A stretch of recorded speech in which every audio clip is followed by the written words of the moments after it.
Hi, you've reached the Talking Race Walking podcast. It's all about race walking, of course. It's talking to race walkers from around the world about race walking.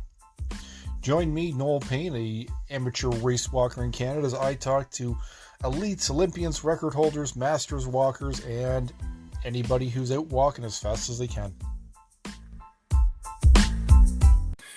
Hey everyone, welcome to 2026. Well, I guess 2026 has already started, but this is the first Talking Race Walking podcast of 2026. Funny enough, the last podcast of 2025, I had someone on from Australia, and I am starting off 2026, an Australian race walker, Rhydian Cowley from Australia. Folks, strap in. I tend to somehow have sort of veteran race walkers on, so the intro is going to take a few minutes as usual. So Rhydian Cowley, if you haven't heard of him, you should. Three-time Olympian, Olympic bronze medalist at the last Olympics in the mixed relay with Jemima Montag, BBC Green Sport Award World Athlete of the Year, really involved with climate change and environmentalism, finalist at the 2025 IOC Climate Action Awards, 8th at the Tokyo Olympics in the 50K, where our Canadian Evan Dunphy finished 3rd. So I definitely saw you race walking that day. Two-time Commonwealth Games, 6 times at the Worlds, 8-time appearances at the World Racewalking Team Championships, 8-time national champion in Australia, an area record holder over 35K with a smoking time of 2:25:21. So Rhydian, welcome to the podcast. Thanks. Great to be here. Yes, and we were just discussing as well the fact that we're on the opposite sides of the planet and that it's morning for you and evening for me. So I always love that. And technically you guys are in the future, which I always find confusing. Yeah, it's going to be funny actually with the race walking teams championships coming up to Brazil because coming from Australia, we're basically going to land like more or less the same time that we took off from Australia. But then on the way back, we're going to lose a whole day. So so Australian athletes actually get the time travel. So you guys are kind of going back in the past and then coming back to the future. So I love it. Yep. Excellent. Really honored to have you on. Like I was mentioning, the last podcast of 2025, I actually had Jared Talent on with Perseus Kallstrom and Dave McGovern from the US. So, and I think you'll be the 3rd Australian I've had on the podcast over the last few years, because I've had the chance to talk to Declan Tingay and I had the chance to talk to Jared. So you'll be number 3. So a great honor. One of the things I wanted to start off with, because it jumped at me, and this isn't race walking involved, but I was going over your stats. You are an accomplished race walker, and I want to get into sort of how you started race walking, but I see some running times on your World Athletics profile, which I always check out.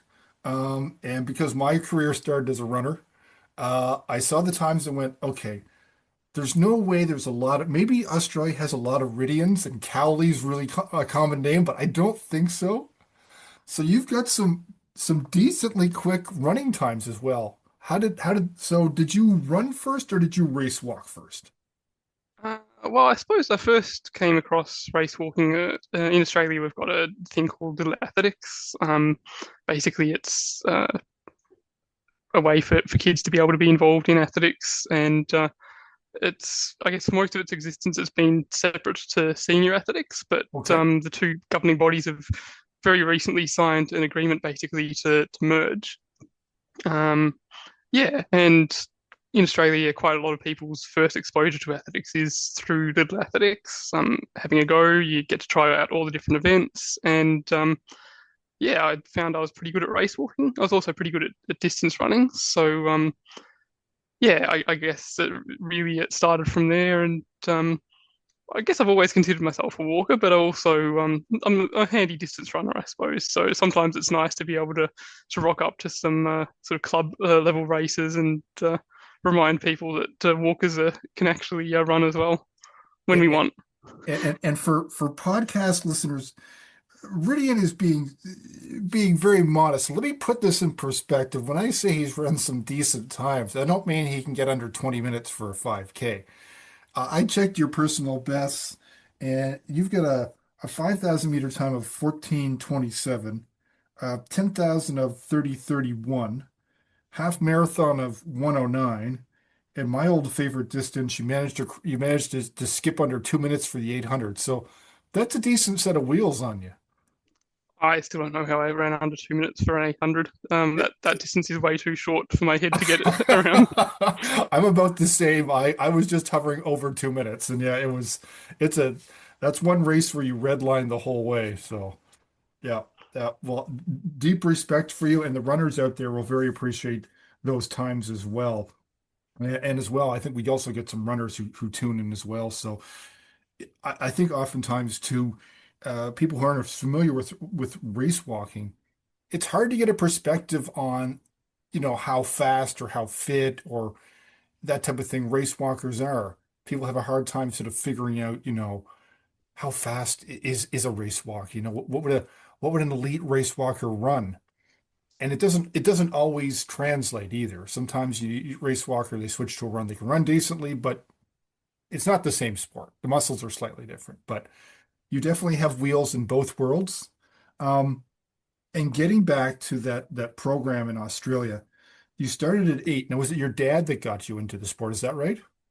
Well, I suppose yeah. Back before I was born, my dad did a few marathons, and I think he was sort of I guess when you're young and you try a whole bunch of different sports, he was kind of keen to get us down to the athletics track and give it a crack. So when I say us, I mean myself and my twin brother. Um, Cool.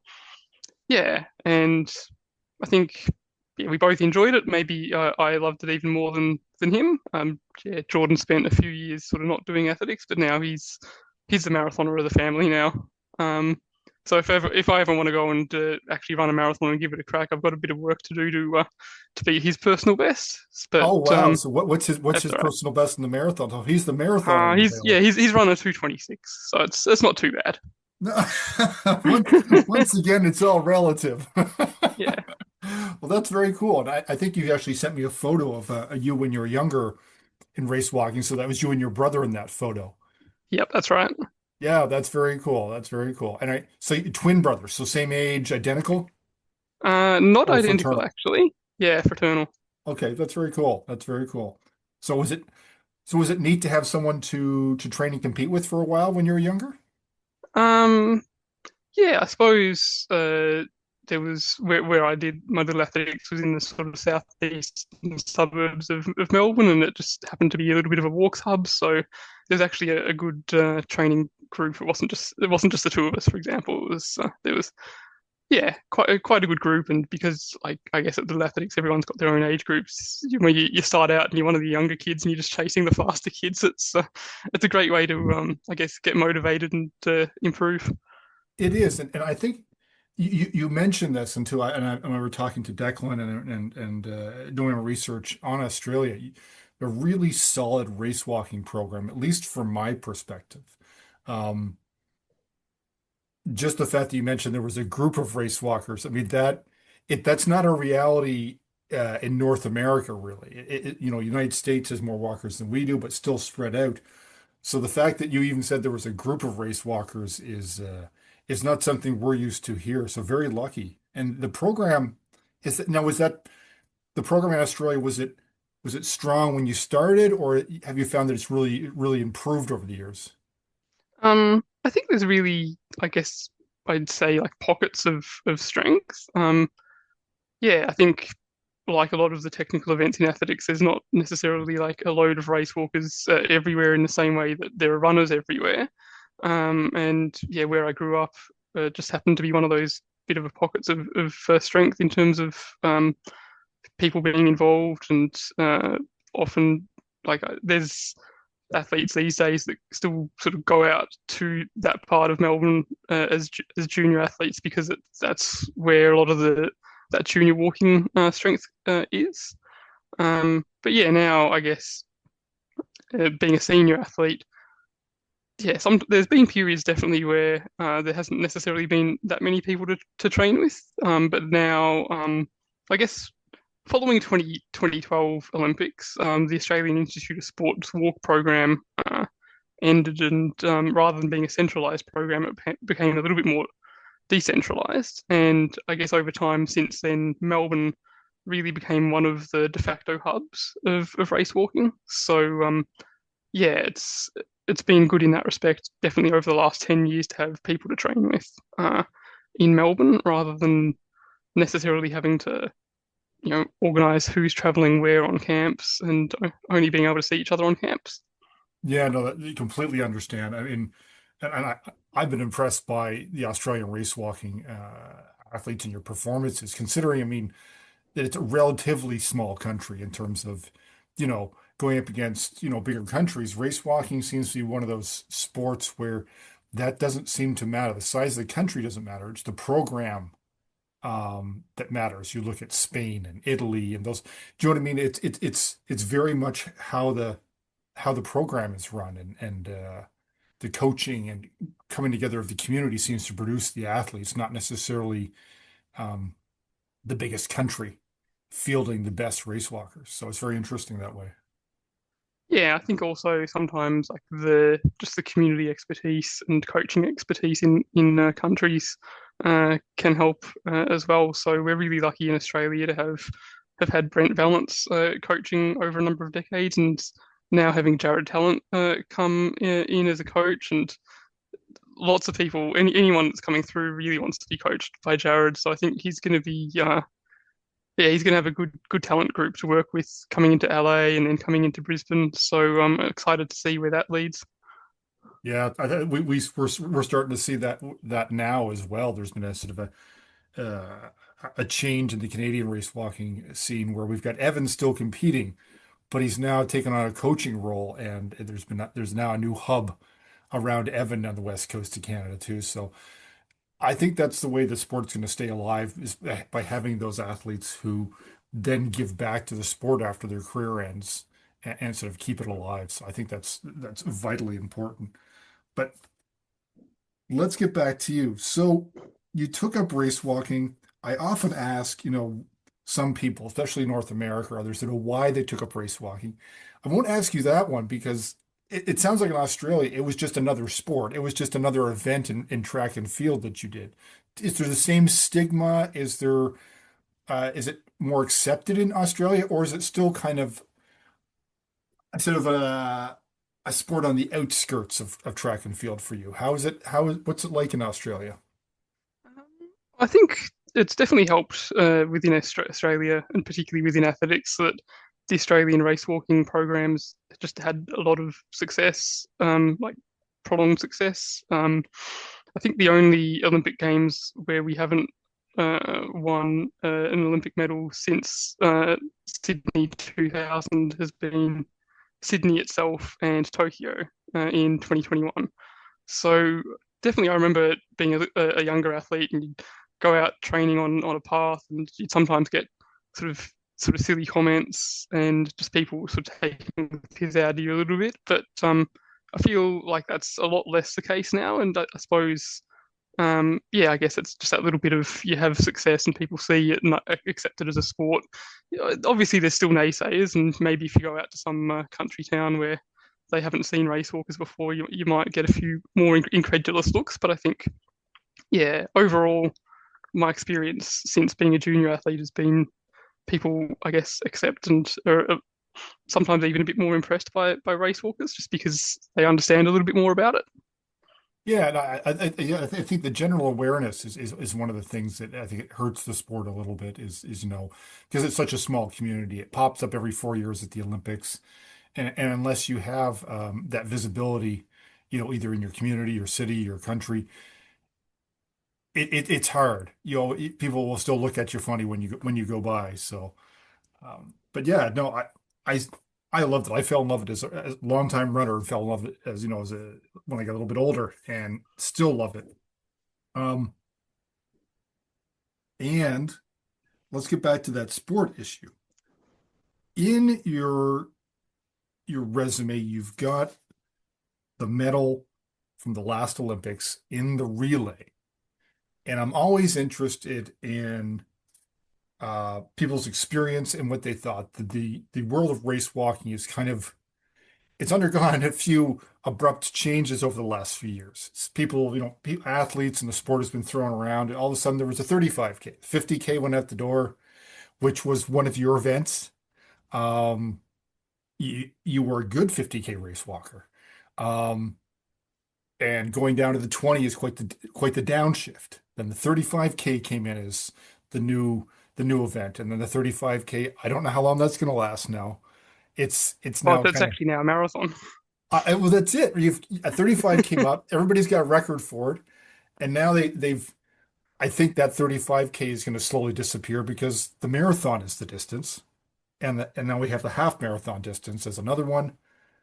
And now I'm not sure um, how long the marathon mixed relay is going to last too. So I think there's a bunch of things kind of up in the air as we kind of transition to figuring out how to position the sport and what are the official Olympic distances going to be?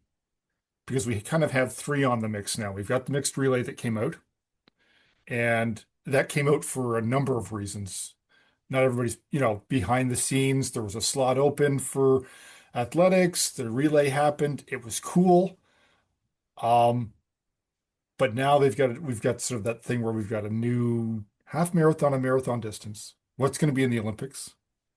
Um, Well, I think Los Angeles has confirmed their program as only having the half marathon that's the only walk. thing I've seen too. So yeah, it kind of leaves a few questions about even the future of the marathon, let alone the mixed team relay. But The- yeah, I think with Brisbane, in Australia having I guess more of a race walking history, maybe that organising committee might be more interested to have another walk. But yeah, there's a lot of challenges between, I guess, yeah, certain people's views of race walking, the challenges of limiting bed numbers in the village.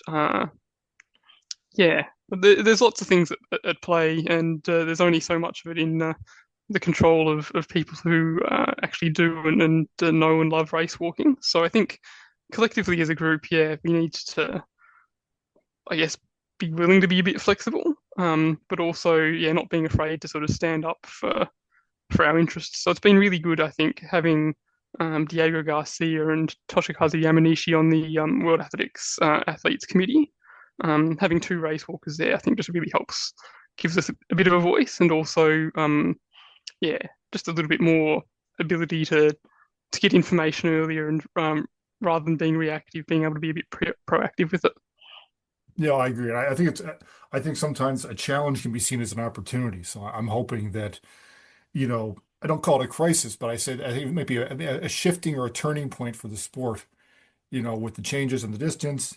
Um, so before I get on to the next question, I will ask you about what did you think of the mixed race walk relay at the Olympics? I know I don't I want to. personally really enjoyed it. That is cool. That's what I wanted to hear. I mean, I wanted to hear someone who had fun with it. Um, did you find it difficult in terms of like shifting from, the wait period between, because you've got to jump back and forth, to getting cool, to going back and forth, the distant, the different distances. You were not like you were doing 10K, 10K. Overall, did you really like the event? Would that be the takeaway?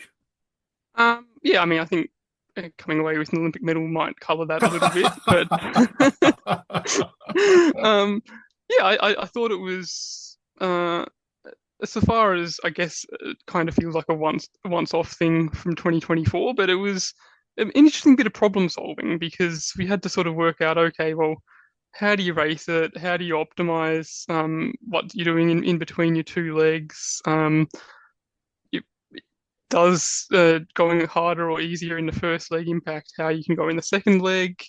And then all the things you have to take into account, like is your team picking up cards or other teams picking up cards? Is your team relatively stronger in the male side or the female side compared to other teams? Yeah, it added a lot of things that I don't necessarily think you have to worry about when it's just an individual race. So I quite enjoyed that challenge from that perspective, and I think yeah, the Australians in general, I think we managed to get it right. Um, at least for Paris. But yeah, it was one of those events as well where I think people, the teams that were in the top handful made it look easy, but it wasn't necessarily as easy as those teams made it look. No, well, it was a lot of fun to watch, and I thought the fact that people were really able to adapt and sort of come up with solutions to something that was thrown at them quite quickly, I think was amazing. So I think it was pulled off really well. Um, and like you, I don't know if it'll last, but it was definitely interesting. Um, and I'd say like our future is shifting. And in regards to the future, um, one of the other challenges we're facing, and I just put up a few posts on the Talking Race Walking channels about one of the key challenges our sport has, which has always pretty much had from the beginning. Ever since sort of pedestrianism sort of turned into what we now call race walking, the rules of race walking evolved because they had to differentiate between when did you shift into running. And one of the rules that came about, I mean, we can go into the whole straight leg, bent leg thing, but that's actually a more complicated conversation. I've had a few of those. That one's a tough one. Mm. It makes it different. It's hard to judge, but the one that draws the public's attention, especially sort of the armchair experts, is the loss of contact.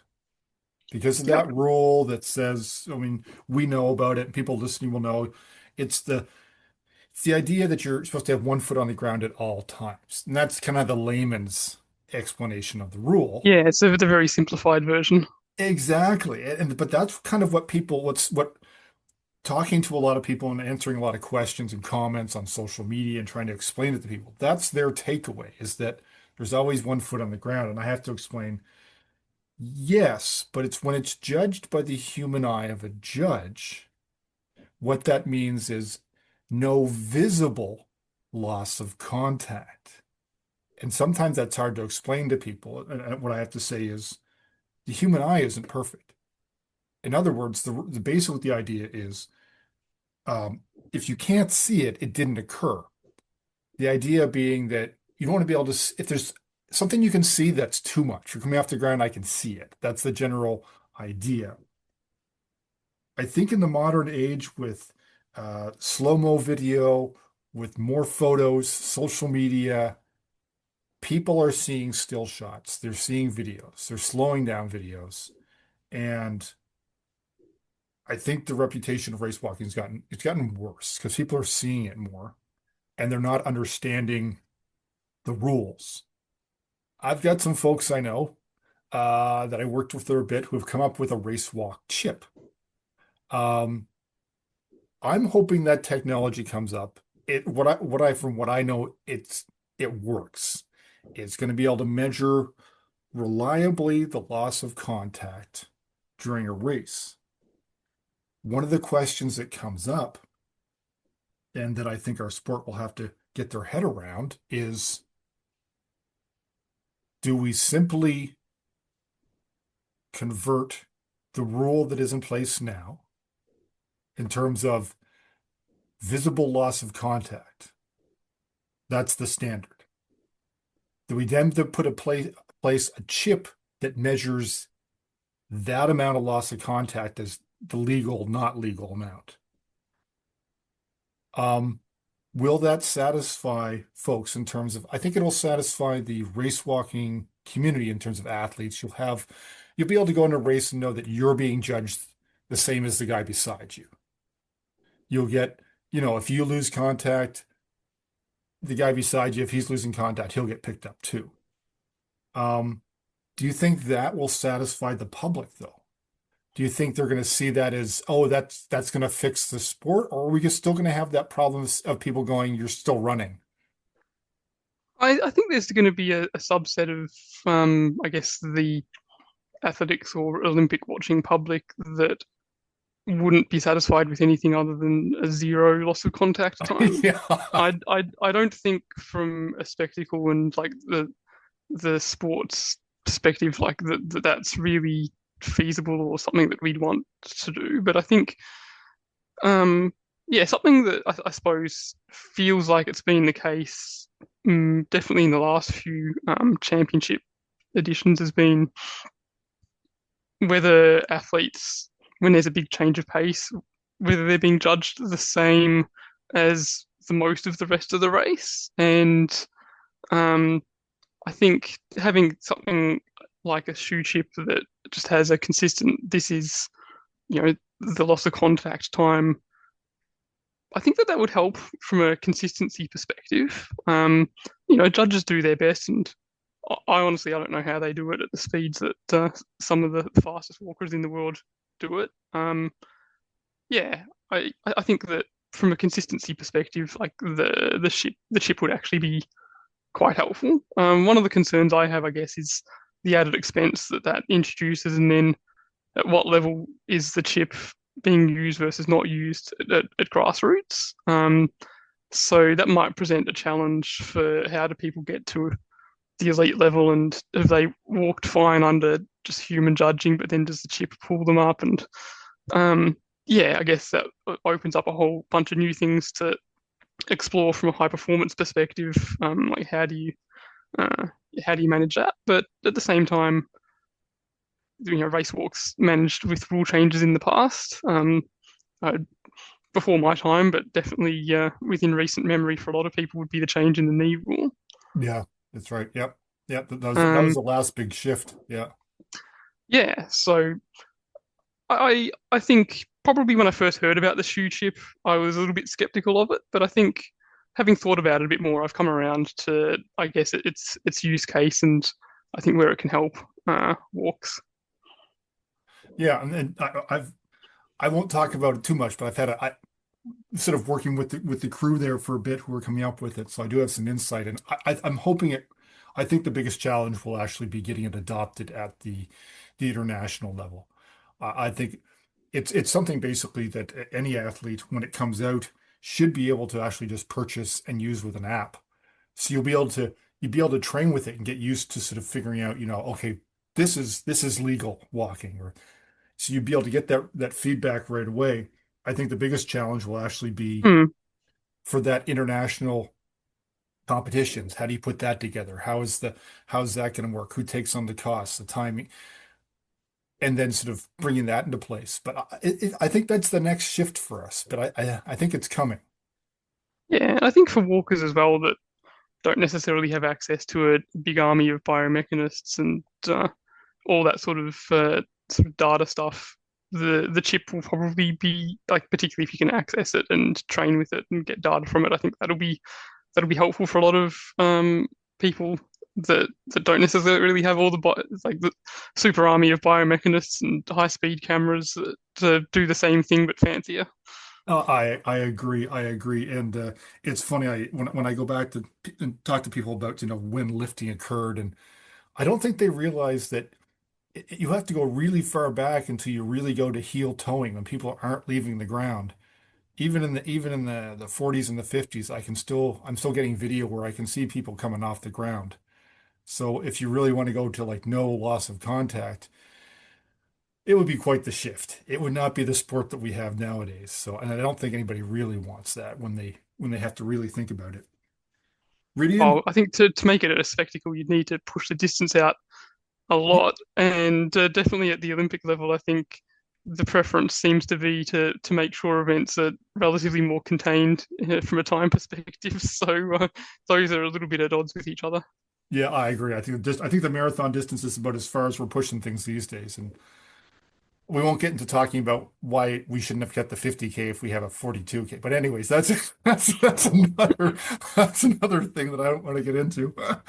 But before I let you go, I do want to talk to you about asking you your quick goals for this year. And I want to finish up by having you talk about sort of the climate and the environmentalism that you've really gotten into in the last few years. And I've had a chance to hear some of the talks you've done in videos. So I actually watched the Sea Summit 2025 before we came on. I took a listen. So tell me about your goals for 2026 and beyond, and then give a little push for the climate action and that passion you have for the environment? Yeah, so 2026, I guess the most immediate thing coming up is the World Racewalking Teams Championships in Brasilia in April. So I'm heading off to that next week.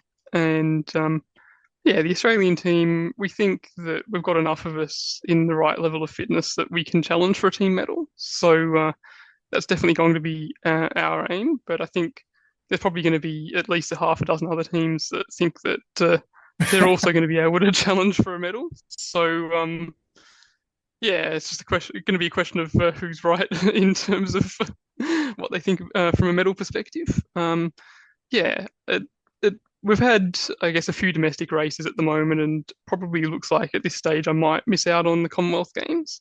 Oh, And I'll be probably watching it from home. But it's not set in stone yet. So there's still a chance to push for that. But yeah, I guess I've had a lot of years in a row where I felt like I've had lot of like long seasons, lots of travel for training and competitions. So yeah, if it does happen that I miss out, it's going to be good, I think, to have a just a long winter at home, sort of similar to what you get as a junior athlete, where you just do a lot of base building, and getting a chance to do that, which I haven't for a few years, might be nice, and then that'll hopefully set me up for a good 2027 season. perfect. Yeah, well, I've looked at your results for this year. I mean, just was it last weekend? You put down a decent, what, 19-minute 5,000. Started off with a 10,000 going under 40, and you've got a 125 half marathon under your belt for the year. So I mean, that's not bad. So are you feeling fit as well?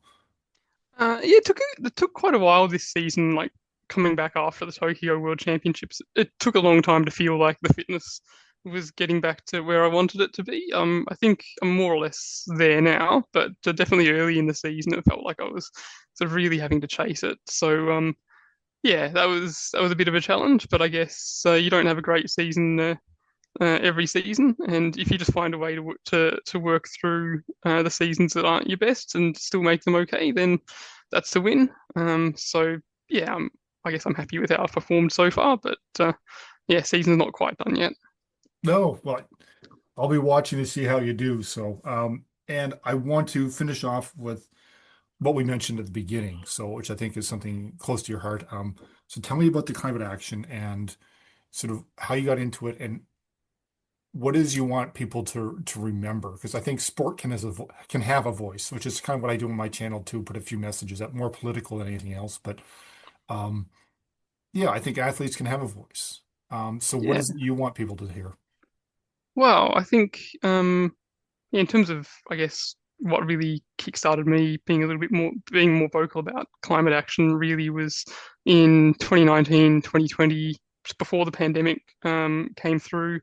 Australia had huge bushfires. Basically, Sydney, Canberra, Melbourne were just covered in bushfire smoke for weeks. In Canberra and Sydney, in particular, the smoke was that thick it was setting off fire alarms inside buildings. And it sort of really hit home to me that climate change is already happening to us and affecting us right now. And not just that, when the smoke's that thick, how can you go be outside and be active? It's not healthy. So yeah, that really, I guess, that followed by then the pandemic and just having a lot more time at home to sit and think about things. I was like, I probably should use my, I guess, privileged position as a Australian athlete to advocate a little bit more on this and sort of, I guess, metaphorically, get out of the car and help push it. Um,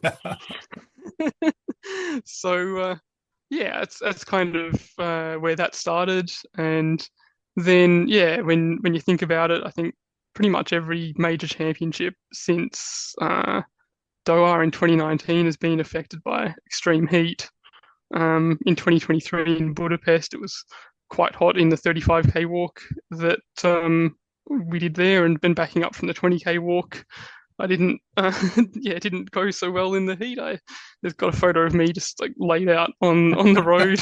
Um, yeah, I think I got unlapped by Maria Perez whilst I was lying there as well. So, yeah, it's that's sort of a bit of a reminder that you can prepare for hot weather and try to adapt to it or extreme weather for that matter. And you can try to adapt to it a bit, but there's limits to it, adaptation, and it's not a guarantee of safety, and that's just for athletes. It's not even starting to get into safety for spectators and officials that are important for making sure the races go on. So yeah, I guess that's kind of where the motivation to advocate comes from for me, and that sort of shows itself in a few different ways. It might be I'm on Australian Athletics' athlete committee, so that can be through writing board papers to the board on what athletes think about climate action. I'm part of World Athletics' Champions for a Better World program, which aims to give athletes a voice to talk about climate action through World Athletics meets and events. There's a few networks of athletes within Australia and globally as well that sort of aim to advocate on things that can be maybe signing open letters in the lead up to Olympics or after Olympics, or having like a particular, um, yeah, just things that we're trying to work on there and advocate on. Also, there's a group called High Impact Athletes, which organised a program called Sport One Carbon Zero, which is basically trying to get athletes to be able to turn what they're doing in their sport into helping fund climate action. So for me, I've pledged this year for every kilometre I walk racing. I think even if I'm running, a race or training for that matter, I'll donate 10 cents to the fund, which then goes towards supporting climate action. And there's other athletes within athletics that are doing similar things, like high jumpers, discus throwers. It might be. So, Rhydian, I've heard about sort of how you've become involved with, climate action change, and I can completely understand the forest fire thing because in Canada we actually had forest fires here as well. We had them so bad that you couldn't go outside and train. It was that bad. Like it wouldn't, you could, but you could smell it. It was like you were training in a barbecue.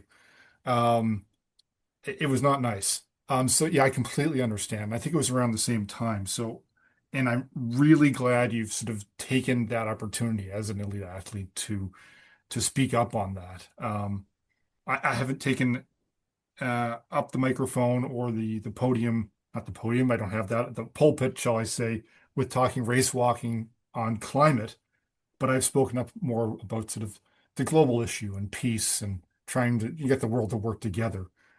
So I think, yeah, we all have a voice that we can raise and say something. So thank you for that. What is it what's that one takeaway message that you want people to take away when you talk about climate change or the environment? What is it you want them to hear? What do you want them to know? Well, I mean, it's really hard for me to keep it just down to to one neat message, but I'll do my best. Yeah, I suppose sometimes when it comes to sort of using your voice or advocating, you can feel maybe like your impact's not going to be big enough. Maybe that people might think you're a hypocrite because you travel in a plane to fly to competitions, which, coming from Australia, it's unavoidable. Um, yeah, you might also not feel like you know enough about the issue, but I think that's not necessarily important. What's important is that it matters to you, and the issue doesn't have to be climate change. It could be any other issue that matters to you. Yeah, even whether the audience, your community is small, or whether it's large and you've got like a big social following and lots of parasocial relationships through that. Yeah, I don't think that matters. I think, yeah, what really matters is what's important to you, and the people that do follow you and do care about you and your progress as an athlete, as a person. They'll really appreciate when you lend your voice to support the things that matter to you. No, and it's more appreciated than it sometimes I think I think oftentimes um, those of us that you have a following, whether it's an athlete or somebody else, sometimes don't realize the impact you have. So thank you for raising your voice. And I want to wish you good luck as you head off to the World Racewalking Team Championships. I'll be tuning in to see how everybody's doing, and I'll be cheering on Canada and Australia. So good luck with the races, and I wish you well. And hopefully we can connect sometime soon. and I'll have you on again to find out how you're doing in 2027. Look forward to it. Thanks so much for having me on, Noel. And take care. Thanks.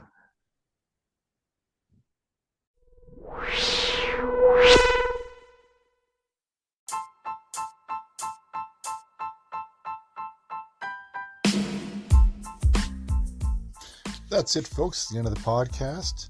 No walkers have been harmed in the recording of this podcast. And of course, at the moment, we have no sponsors or supporters at this point to fund all this amazing podcasting.